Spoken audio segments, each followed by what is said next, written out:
Hello friends, कैसे हो? तो आज का हमारा फाइनेंशियल रेशियो का लास्ट वीडियो है, सॉल्वेंसी रेशियोज। पहला क्वेश्चन है हमारा, the formula for calculating the total debt to equity ratio. Total debt to equity ratio में कौन सा फॉर्मूला होता है हमारा? Total debt divide by total assets, या option B total debt divide by total equity या शेयर होल्डर फंड्स, या C interest divided by equity, या नन ऑफ द अबव। तो हमारा आंसर होगा total debt equal to total equity, total equity, और या आप इसे बोलना चाहो शेयर होल्डर फंड्स। तो total debt divided by total equity. जिस तरह हमारे फाइनेंशियल रेशियो के हमने अपने पुराने वाले फॉर्मूले किए थे, उसी तरह ये भी है, सेम है बिल्कुल। बस आपको क्वेश्चन ध्यान से समझना है। क्वेश्चन में देखो, ये वाला जैसा क्वेश्चन है, इसमें क्या लिखा हुआ है? Total debt to equity ratio. तो क्वेश्चन देख के ही पता चल रहा है कि इसका आंसर कौन सा हो सकता है। तो टोटल डेट, डेट ही आ गया, इक्विटी ये आ गई, तो total debt to equity ratios.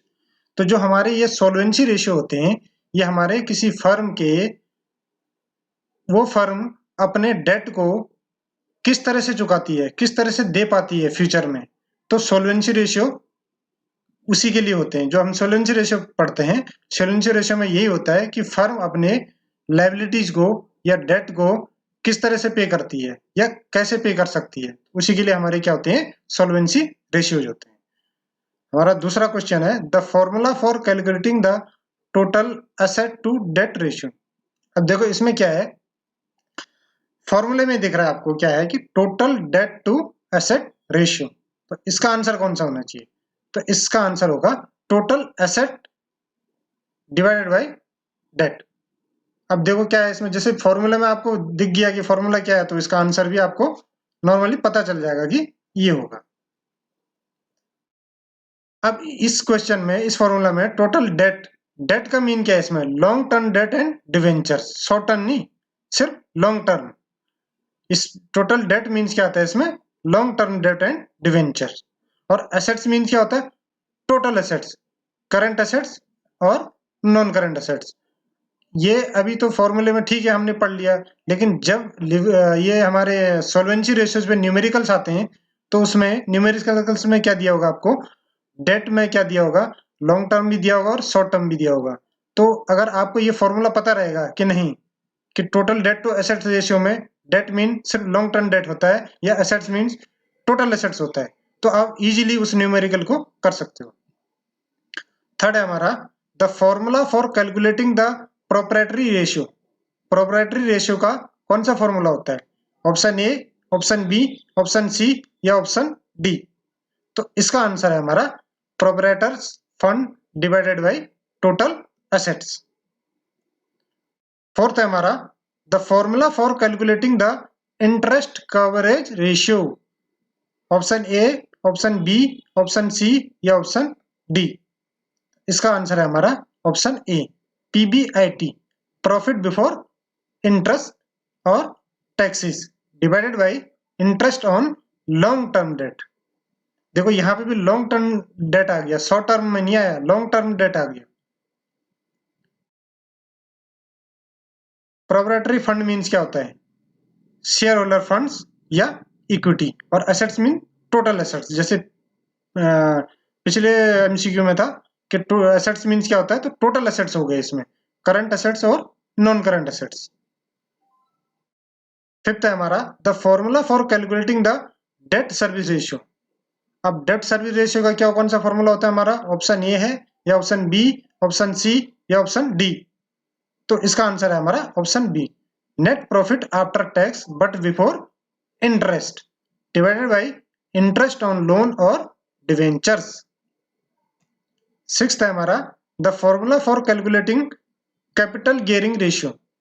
ये जो कैपिटल गियरिंग रेशियो है, इसको आप थोड़ा सही से याद करना है, क्योंकि ये मोस्ट इंपोर्टेंट है और कई एग्जाम्स में आता भी है। ये आते तो सभी हैं, आप ये नहीं बोल सकते ये नहीं आ सकता या ये आ सकता है, आते सभी हैं, कोई भी आ सकता है किसी में से, लेकिन थोड़ा ये मोस्ट इंपोर्टेंट है।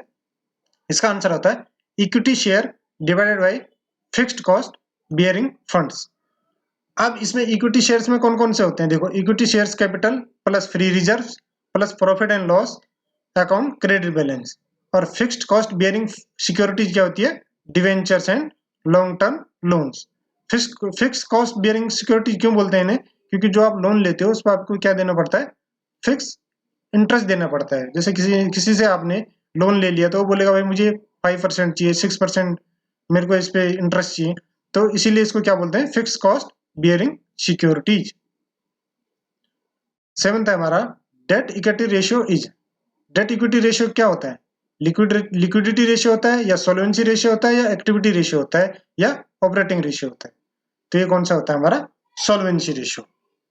जितने भी मैंने शुरू में बताया था कि फर्म को अपने डेट को किस तरह से फ्यूचर में वो दे पाएगी, उन रेशियोज को क्या बोलते हैं हम? सोल्वेंसी रेशियो।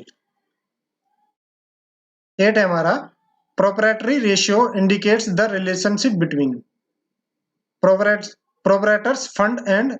अभी जो पिछला एमसीक्यू था उसमें आया था कि प्रोप्राइटरी रेशियो का फॉर्मूला क्या होता है। तो अगर आपने ध्यान से पढ़ा होगा तो आप बता दोगे इसका आंसर कौन सा होगा। ऑप्शन ए है, ऑप्शन बी है, ऑप्शन सी है, या ऑप्शन डी? तो इसका आंसर है ऑप्शन सी, टोटल एसेट्स। 9 है हमारा solvency ratio include. Solvency ratio क्या इंक्लूड करता है? Total asset to debt ratio, या प्रोप्राइटरी रेशियो, या डेट इक्विटी रेशियो, या ऑल ऑफ दीज? तो इसका आंसर है डी। सोल्वेंसी रेशियो के अंडर कौन कौन से रेशियो आते हैं? ऑप्शन ए भी आता है, ऑप्शन बी भी आता है, ऑप्शन सी भी आता है। तो इसका आंसर क्या है? Option D, all of these. 10 है हमारा long term solvency is indicated by.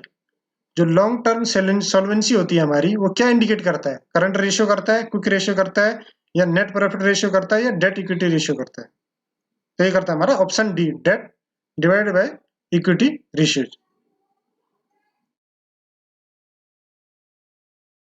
In debt equity ratio debt refers to. Debt equity ratio में डेट का मतलब क्या होता है? शॉर्ट टर्म डेट होता है, या लॉन्ग टर्म डेट होता है, या टोटल डेट होता है, या डिवेंचर एंड करंट लायबिलिटीज होती है? तो इसमें होता है लॉन्ग टर्म डेट। मैंने पहले ही बताया था आपको कि अगर न्यूमेरिकल आएंगे आपके तो उसमें शॉर्ट टर्म डेट भी दिया होगा और लॉन्ग टर्म डेट भी दिया होगा। तो आपको कौन सा कंसिडर करना है? Only long term date. तो सॉल्वेंसी रेशियोज में जो डेट का मीन क्या होता है? Only long term date. 12th है हमारा debt to total asset ratio can be improved by. जो debt to total asset ratio होता है वो किस चीज से इंप्रूव होता है? बोरोइंग मोर होता है, या इश्यू ऑफ डिवेंचर्स होता है, या इश्यू ऑफ इक्विटी शेयर्स होता है, या रिडेम्पशन ऑफ डेट होता है? तो वो क्या होता है? Redemption of debt. आपकी भाई टोटल एसेट रेशियो कैसे इंप्रूव होगी? जब आप डेट को रिडीम करोगे, डेट पे करोगे, तभी तो आपकी एसेट रेशियो इंप्रूव होगी। तो इसका आंसर है हमारा डी। 13 है हमारा which of the following is a measure of debt service capacity of A firm. Firm की डेट सर्विस कैपेसिटी हम किससे मेजर कर सकते हैं? करंट रेशियो से, एसिड टेस्ट रेशियो से, या इंटरेस्ट कवर रेशियो से, या डेट टर्नओवर रेशियो से? तो हम कर सकते हैं इंटरेस्ट कवरेज रेशियो से। क्वेश्चन देख के आपको पता चल रहा है कि सर्विस कैपेसिटी है तो इंटरेस्ट कवर रेशियो से होगा, करंट रेशियो इसमें होगा नहीं, एसिड टेस्ट रेशियो इसमें होगा नहीं, और डेटर टर्नओवर रेशियो इसमें भी होगा नहीं। अगर आप लोगों ने मेरे दोनों वीडियो देखे होंगे एमसी फाइनेंशियल रेशियो के, तो आपको ये पता चल जाएगा कि ये जो हमारा इस 13 नंबर का क्वेश्चन है इसका आंसर इंटरेस्ट कवरेज रेशियो होगा। 14th है हमारा what does debt equity ratio help to study. Debt equity ratio जो होता है वो किस चीज के बारे में बताते हैं हमें, या हम क्या चीज से जज कर सकते हैं? सॉल्वेंसी कर सकते हैं, लिक्विडिटी कर सकते हैं, प्रॉफिटेबिलिटी कर सकते हैं, या टर्नओवर कर सकते हैं? तो इसका आंसर है हमारा सॉल्वेंसी। डेट इक्विटी रेशियो क्या होते हैं? हमारे सिर्फ फर्म के सॉल्वेंसी रेशियो के अंडर आते हैं। 15th है हमारा high degree of financial leverage means. जो हाई डिग्री फाइनेंशियल रेशियो होता है उसका क्या मतलब होता है? हाई डेट प्रोपोर्शन होता है, या लोअर डेट प्रोपोर्शन होता है, या इक्वल डेट एंड इक्विटी होता है, या नो डेट होता है? तो उसका क्या होता है? High debt proportion. तो आज के लिए थैंक यू बच्चों। नेक्स्ट हमारा एमसीक्यू होगा ज्वाइंट वेंचर अकाउंट पे। तो थैंक यू।